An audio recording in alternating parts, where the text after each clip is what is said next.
बताएंगे मुशीर इत्तलात डॉक्टर फिरदौस आशिक अवान ये कहती हैं कि इमरान खान ने मुझ पर और हल्के के लोगों पर एतमाद किया है। जो लोग ये कहते हैं कि हुकूमत की मकबूलियत कम हो गई है वो सुन लें, हर जगह इमरान खान के खिलाड़ी खेलते नजर आएंगे।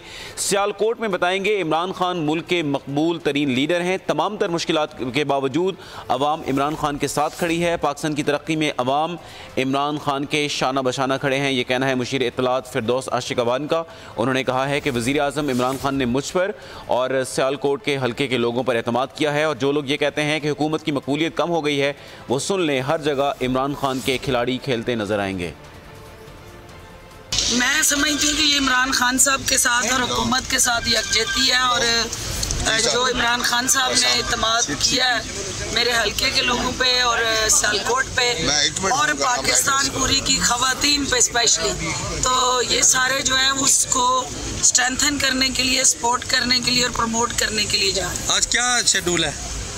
इंशाल्लाह आज इमरान खान के खिलाड़ी हर जगह जो है वो खेलते नज़र आएंगे। और जो लोग ये कहते हैं कि हुकूमत की पॉपुलैरिटी कम हो गई है उनको जो है वो स्पेशली सियालकोट के अंदर हम जवाब देंगे कि इमरान खान आज भी पाकिस्तान का पॉपुलर लीडर भी है और तमाम तार मुश्किलात के बावजूद आज भी अवाम जो है उनके साथ खड़ी हैं और ताकत बन के सप्लाई दीवार बन के उन